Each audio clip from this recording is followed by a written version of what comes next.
Hi, today we will be discussing electrochemistry. Electrochemistry is a study of what electricity does to compounds. The most important part of electrochemistry is electrolysis. What do we do and why do we do? Before we go into the specifics of electrochemical series, reactivity series, anions, cations, molten compounds, aqueous compounds, of any of that, let's try to first make sense of the word electrolysis. What is it?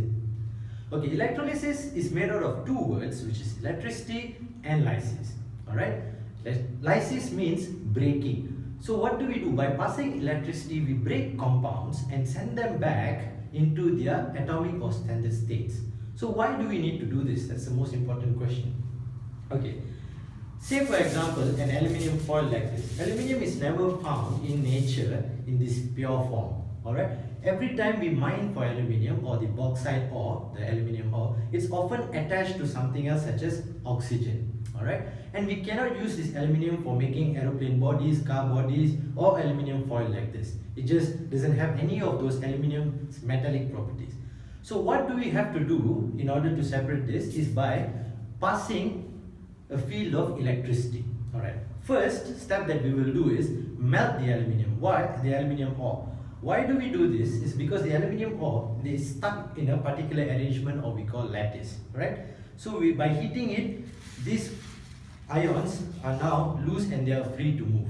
And when I apply a field of electricity, because aluminium is a metal and it's a positively charged ion, it will move to the oppositely charged terminal, which is negative terminal. So all the aluminium will move to the negative terminal and all the oxide ions will move to the positive terminal. I've separated them. So at the negative terminal, it has a lot of electrons because electrons are negatively charged. So this positively charged aluminium will receive the electron and will become aluminium atom, or like this aluminium foil that we saw just now. And the oxide ion, which is negatively charged, goes to the positive terminal, which lacks electrons. It loses its electron there and becomes oxygen gas. So this is the basic and fundamental idea of how molten electrolysis is done. Okay, now let's look at it at a chemistry point of view. So we have a positive and a negative terminal connected to carbon electrodes or graphite electrodes. Why do we use them? Because they are inert, simple, and they can conduct electricity, of course. So in a molten compound, there's nothing much to choose from. There are only one positive ion and one negative ion in this case. So the negative oxygen will move to the positive terminal and it will lose its electrons.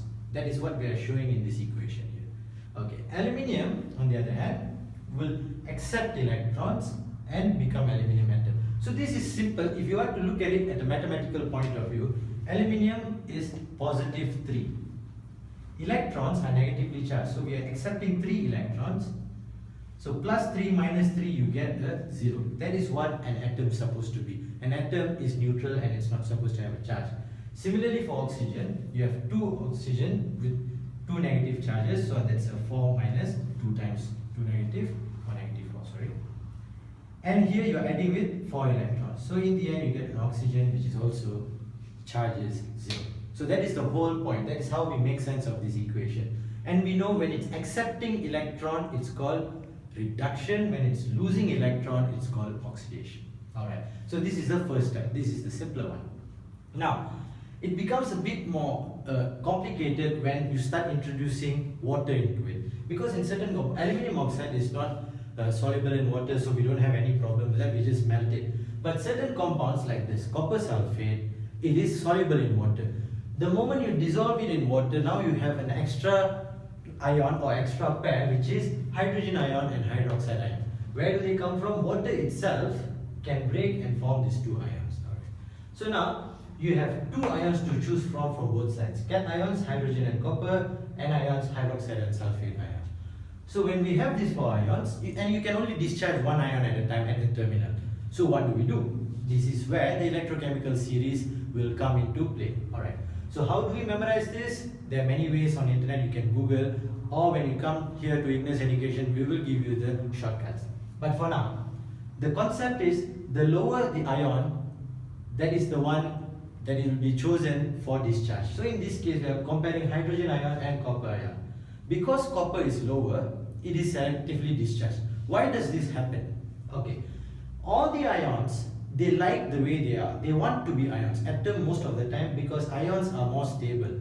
So what they do, they want to stay in this state. So chances are the more reactive ions would like to stay that way, which is why the ones that are less reactive are often discharged. So in this case, hydrogen and copper is lower, copper is discharged.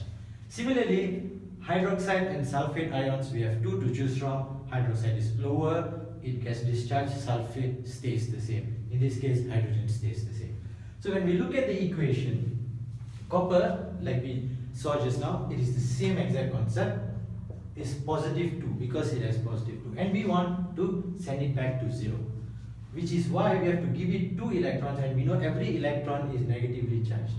So when we give 2 electrons, there's 2 negative. So plus 2 minus 2, you get a 0. Okay, similarly, this is for the hydroxide ion. This is a bit of memory work. You have to memorize 4 hydroxide ions forms 2 water molecules and 1 oxygen molecule. Alright? So hydroxide ion actually loses the electrons, loses 4 electrons because there's 4 minus here, so it's negative 4. So here when you shift the electron to the other side, because in chemistry you're not allowed to write negative electron here. So we shift it to the other side, and we know in mathematics when you shift it to the other side it becomes a positive. So minus 4 plus 4, you get 0 for oxygen and water, of course. Alright, so that's how we balance it. So this is how balancing equation works. Alright, with a bit of practice, you should be able to get it. For more videos and information, visit Ignus Education's Facebook and Instagram page. We'll also start our intake on the first week of January for tuitions in sciences and math. Thank you.